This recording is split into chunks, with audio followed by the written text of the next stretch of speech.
Assalamualaikum warahmatullahi wabarakatuh. Bismillahirrahmanirrahim. Alhamdulillahi rabbil alamin.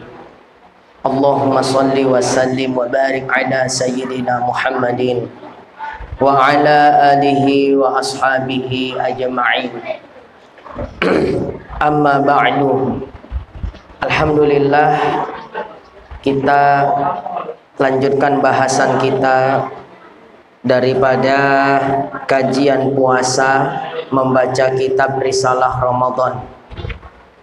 Terakhir kita sudah membahas hal-hal yang membatalkan puasa. Sekarang kita masuk bahasan makruh-makruh puasa. Halaman 16.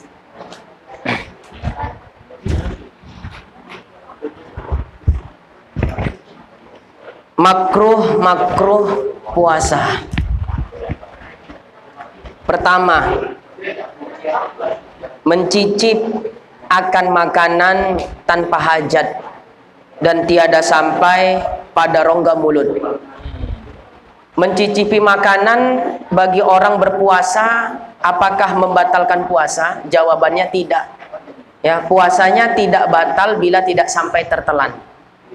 Yang jadi permasalahan, apakah mencicip makanan tersebut hukumnya makruh atau tidak? Diperinci.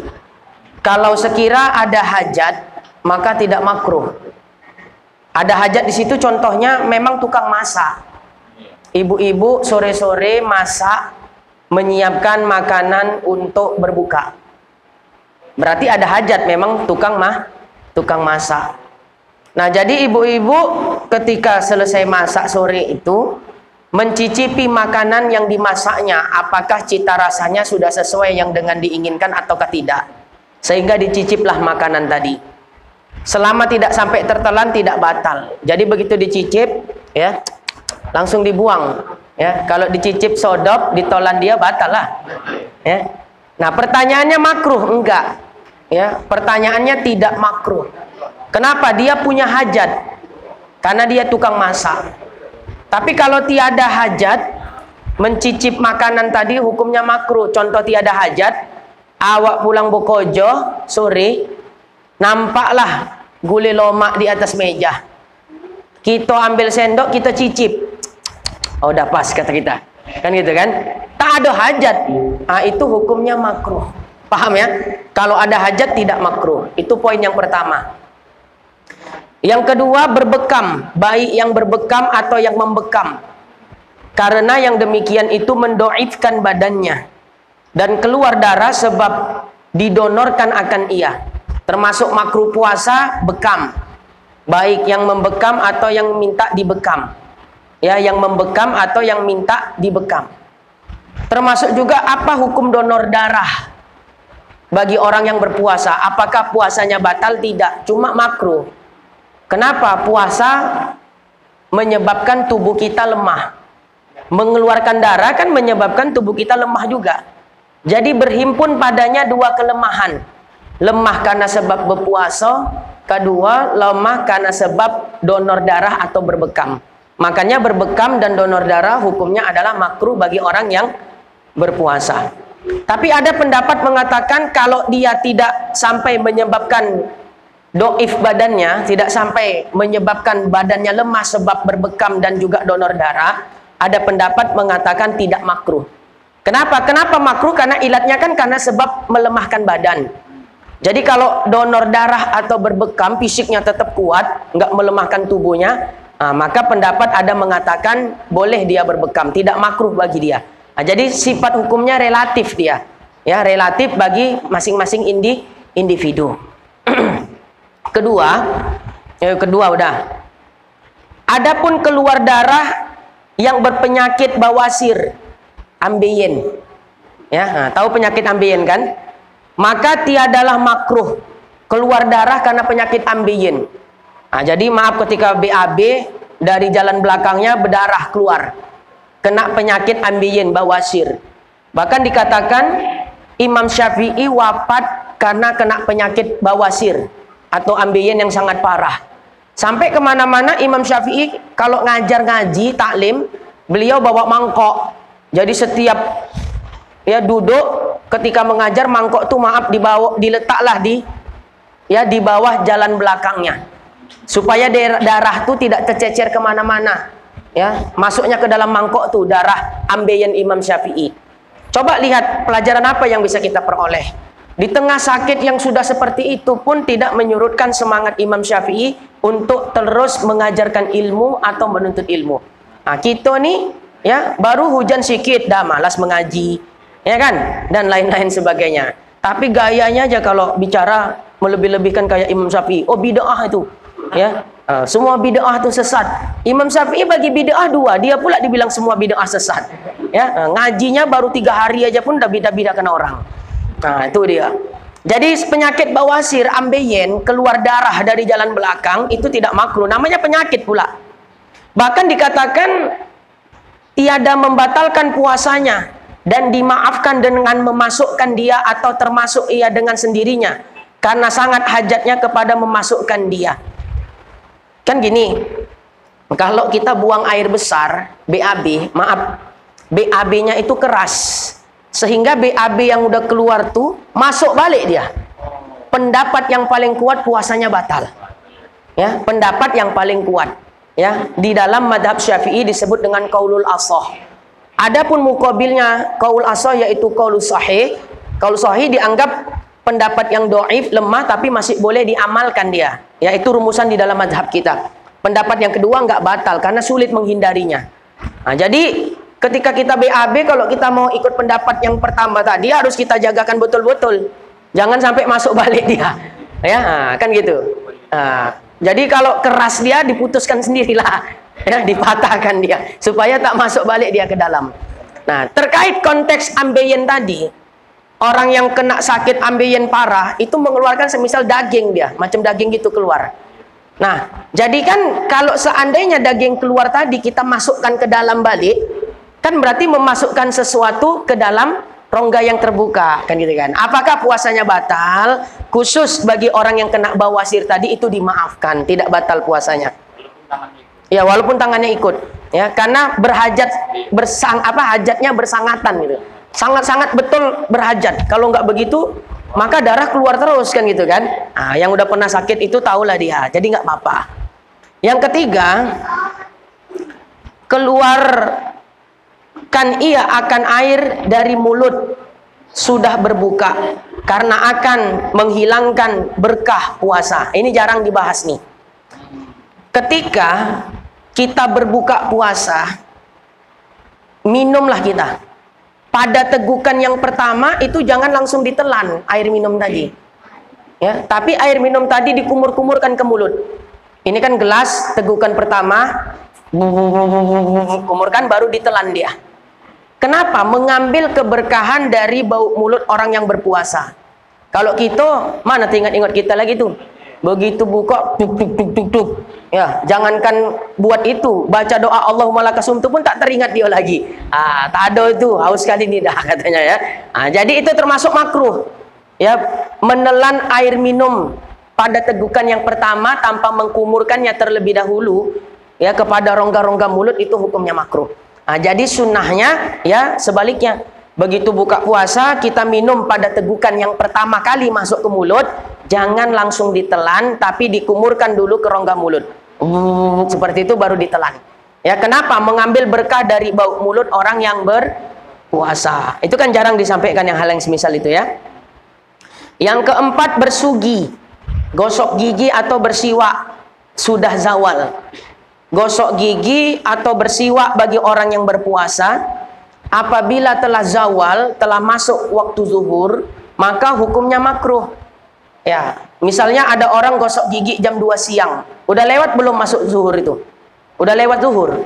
Maka gosok gigi lewat waktu zuhur atau setelah zawal, maka hukumnya adalah makruh. Dan inilah kaul yang muktamad, pendapat yang paling kuat di dalam mazhab Syafi'i. Di dalam kitab itu jelas. Adapun kaul atau pendapat yang tiada makruh bersugi sudah zawal adalah ia dhaif. Kan gini masalahnya.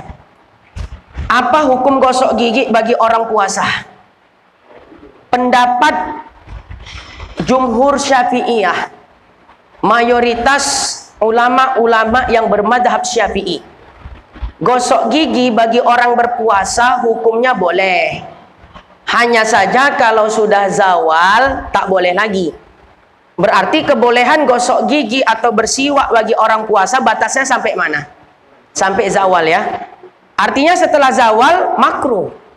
Jelas? Nah, sementara Imam Nawawi ya, Imam An-Nawawi mengatakan atau menfatwakan gosok gigi mutlak boleh sebelum zawal atau sesudah zawal. Nggak ada makruhnya. Itu fatwa Imam Nawawi. Akhirnya problem di sini. Jumhur Syafi'iyah mengatakan makruh kalau sudah zawal. Imam Nawawi mengatakan tiada makruh walau sudah lewat zawal, boleh secara mutlak. Nah, di dalam rumus mazhab Syafi'i ya, kalau terjadi perbedaan pendapat antara qaulul jumhur Syafi'iyah dengan pendapat salah satu tokoh besar di dalam mazhab Syafi'i, maka pendapat yang diunggulkan adalah pendapat jumhur Syafi'iyah. Jadi kalau kita laga istilahnya, pendapat pertama, gosok gigi bagi orang puasa boleh selagi belum zawal. Kalau sudah lewat zawal makruh. Pendapat siapa tadi? Jumhur Syafi'iyah. Adapun pendapat Imam Nawawi, boleh saja gosok gigi walau sudah lewat zawal. Nggak ada makruh-makruhnya. Lantas kita nggak boleh mengatakan begini, oh Imam Nawawi itu ulama besar, saya lebih condong kepada pendapat Imam Nawawi karena Imam Nawawi itu ulama besar, mujtahid tarjih di dalam mazhab Syafi'i. Oh, nggak boleh. Di dalam bermazhab itu ada tata caranya. Di dalam memberikan fatwa itu ada rumusannya. Walau Imam Nawawi mengatakan gosok gigi bagi orang puasa tidak makruh secara mutlak, tapi itu pendapat pribadi beliau. Ya, sementara pendapat jumhur Syafi'iyah mengatakan makruh kalau sudah zawal. Maka pendapat yang diunggulkan pendapat jumhur Syafi'iyah gitu. Walau itu yang mengatakan Imam Nawawi. Paham ya maksudnya ya? Ini kalau kita mau jadi mufti, jadi supaya tahu rumusannya. Nggak bisa mentang-mentang kuliah dari Mesir, pulang-pulang bilang, oh saya lebih condong kepada pendapat Imam Nawawi. Menurut saya pendapat Imam Nawawi yang muktamad dalam masalah ini. Kau siapa? Ya, sebelum ya kau belajar, ulama-ulama kita udah nyusun rumusan-rumusan. Ya, makanya kalau jadi mufti itu harus tahu dia kaul ini, kaul ini, kaul ini.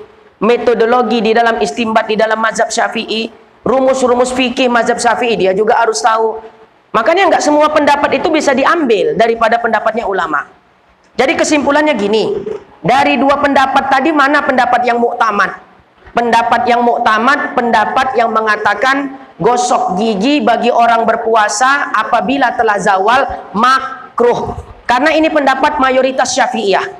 Adapun pendapat yang mengatakan tidak makruh, itu pendapat pribadi Imam Nawawi. Dan pendapat pribadi seorang tokoh itu tidak bisa menjadi representasi, tidak bisa mewakili pendapat mazhab. Jadi jangan nokoh, jangan bohong. Kita katakan gini, menurut pendapat mazhab Syafi'i enggak makruh gosok gigi walau telah zawal, kita katakan. Pendapat siapa itu? Pendapat Imam Nawawi.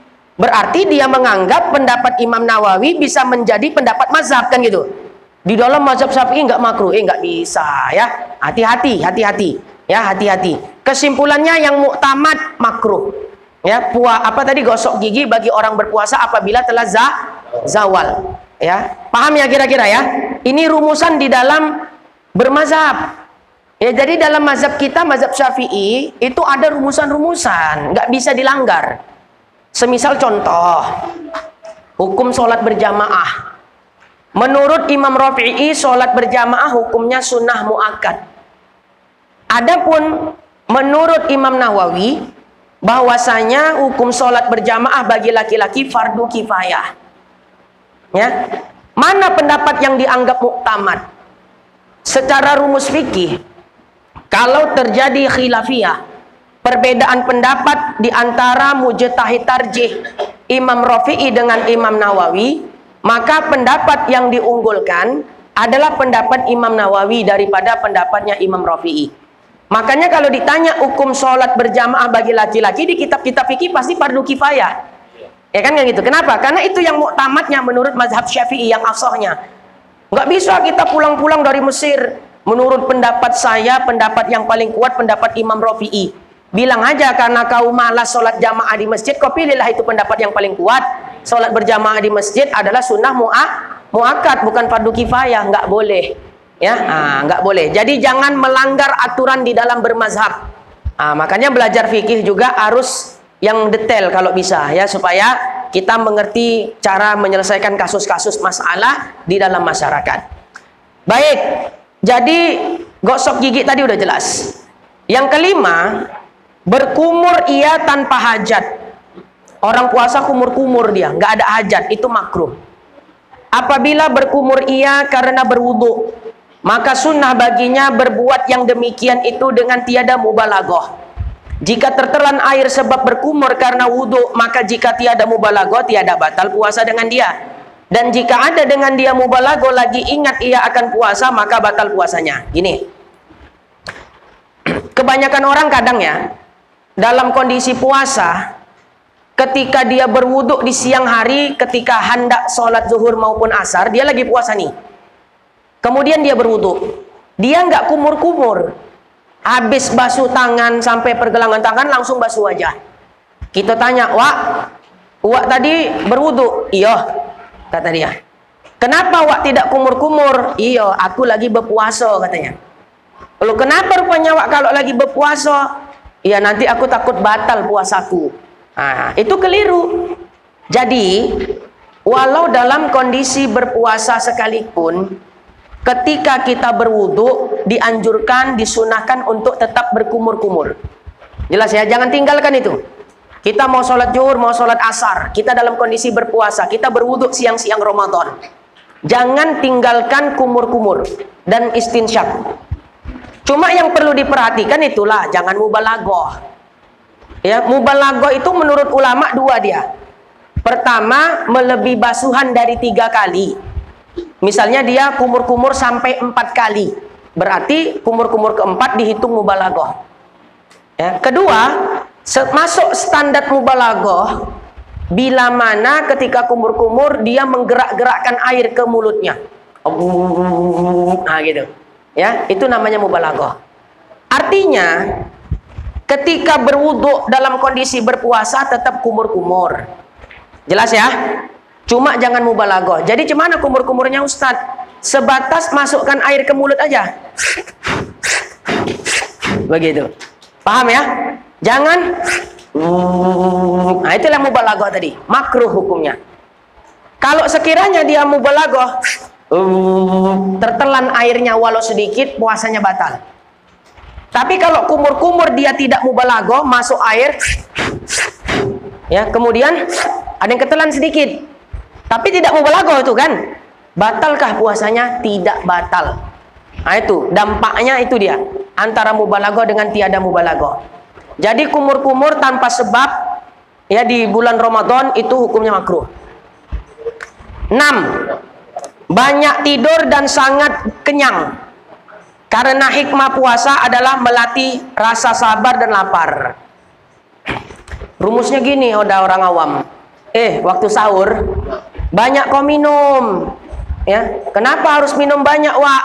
Biar nggak haus kau siang-siang, katanya. Jawablah, memangnya aku unta, Wak. Ya, kalau unta banyak minum air bisa disimpan airnya di punuknya. Jadi itu mitos. Ketika sahur banyak minum bisa nggak haus siang Ramadan, itu mitos. Ya, banyak kau makan, tambah lagi, gitu ya. Ketika sahur, udah konyang kali ini, Wak. Iyo, biar tak lapar kau siang nanti, itu mitos. Justru, ya, menurut yang saya alami lah, secara pribadi, kalau awak banyak minum waktu sahur, siang-siang udah haus kali rasanya. Kalau sahurnya banyak makan sampai kenyang kali, jam-jam 12 udah mengisap perut. Tapi kalau minumnya sedikit, sahurnya sedikit, ya, kemudian ketika siang aman. Mau nggak dikasih amalan nih supaya nggak lapar dan haus ketika puasa? Oh, kalau itu cepat kali, ya. Nah, cepat kali. Saya puasa, kalau saya puasa, misalnya hari ini saya sahur, sahurnya nggak pakai nasi, saya jarang. Makan kurma aja 3 biji, segelas air putih. Besok puasa lagi, nggak sahur makan, cuma air putih aja 3 gelas. Ya, nggak apa-apa, ngaji balak dari subuh sampai sore, enak aja kan gitu kan. Nah, cuma adalah pula amalannya. Ah, itu yang nggak ditunggu-tunggu tuh kan. Nah, kalau mau datang ke pondok tuh, bawa nasi kuning, ya, nah, sama ayam ungkeng, apa namanya tuh ya, ingkung. Ah, tuh kelapa muda, jangan lupa. Nah, begini, ada ijazah dari masyayikh kita, guru-guru kita, supaya nggak haus dan nggak lapar ketika menjalankan ibadah puasa di bulan Ramadan. Apa puasanya? Apa amalannya? Baca surah Al-Kautsar. Ya, nah, 11 kali dibaca. Setiap selesai baca, tiupkan ke air. Ini kan air.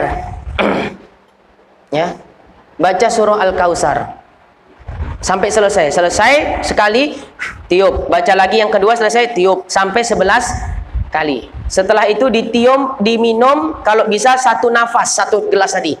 Ya, 1 nafas. Kalau nggak bisa, kalau nggak bisa jangan dipaksa, mati nanti.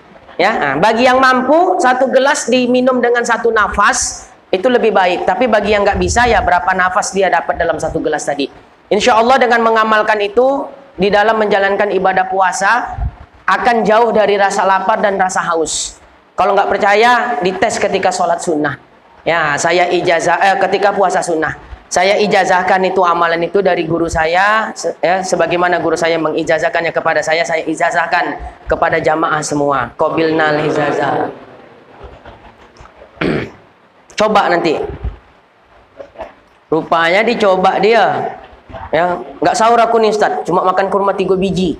Ya. Oh, baru jam 8 menghisap perut. Walhasil nggak bisa nih, buka dia jadinya ya. Nggak manjur. Udah ya, selesai.